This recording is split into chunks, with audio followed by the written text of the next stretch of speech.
শুভ নব বর্ষ। বাংলা শুভ নববর্ষ।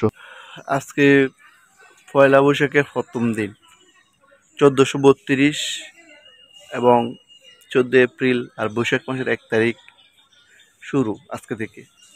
আসলে এই ঐতিহ্যপূর্ণ যে আমেজ বা অনুষ্ঠান, এটা কোথা থেকে আসছে, কি কারণে আসছে, কেন আসছে, কিভাবে আসছে, আসলে আমরা অনেকে এটার ইতিহাস পড়ি না, ইতিহাস সম্পর্কে জানি না।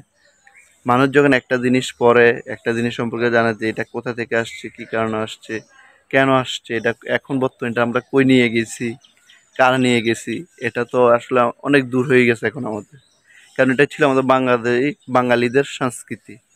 বাঙালি বলতে কাকে বুঝাইছে? এখানে বাঙালি বলতে কোনো ধর্মকে বুঝায় না, মানে আমরা সবাই যারা আমরা বাংলাদেশি তাদেরকে বুঝাইছে। তো এটা আমাদের সবার জন্য এই অনুষ্ঠানটা ছিল।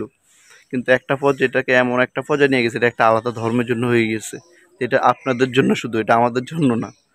তো আসলে ইতিহাসটা পড়া উচিত, যেটা কেন হয়েছে বা কেন হচ্ছিল।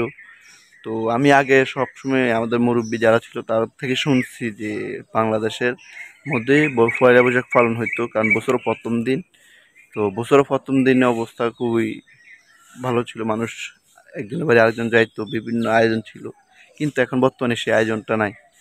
আর দ্বিতীয় কথা হচ্ছে যে আজকে পয়লা বৈশাখের প্রথম দিনে আমাদের আকাশটা কিন্তু খুবই নীরব, মানে কোনো বাতাস নেই, কিচ্ছু নেই। গত 8 মাস ধরে তো কুমিল্লা বৃষ্টি নেই বললে চলে। দেখি বৃষ্টি হয়েছে কিনা মানুষ ভুলেই গেছে, মানে বন্যার পর থেকে, কুমিল্লা যে বন্যা হয়েছে সেটার পর থেকে কুমিল্লা কোনো বৃষ্টিই হয়নি। তো আমরা একটা জিনিসের সম্পর্কে আসলে জানা উচিত, তাদের এটা সম্পর্কে বোঝা উচিত যে এটা কার জন্য, এটা কি আমাদের জন্য না অন্য কারোর জন্য। এটা তো আর অন্য কোনো জাতি নেই, বাঙালি জাতি বলতে আমরাই আছি হয়তো। আর বাংলা ভাষা হয়তো অন্যকে ইউজ করে, কিন্তু বাঙালি জাতি আমরাই। তো আমাদেরকে আসলে এটা জানা উচিত যে এই বর্তমান পয়লা বৈশাখ যেটাকে বলা হয়, বা আমাদের বাংলা মাসের ক্ষণগণনা পঞ্জিকা দিন শুরু। তো এটা আসলে আমাদেরকে জানা উচিত যে এটা কি আসলে সকলের জন্য না একা অন্য একটা গোষ্ঠীর জন্য।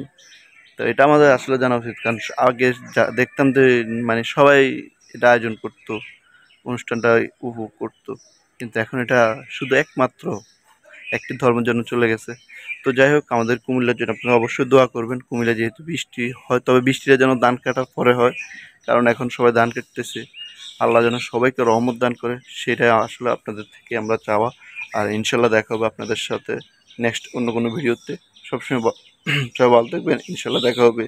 এবং অবশ্যই এই জিনিসটা ইতিহাস সম্পর্কে জেনে নেবেন যে বাংলাদেশের বৈশাখ মাসের এটা উদ্বোধক কি। ঠিক আছে, সবাই ভালো থাকবেন, দেখা হবে। আসসালামু আলাইকুম।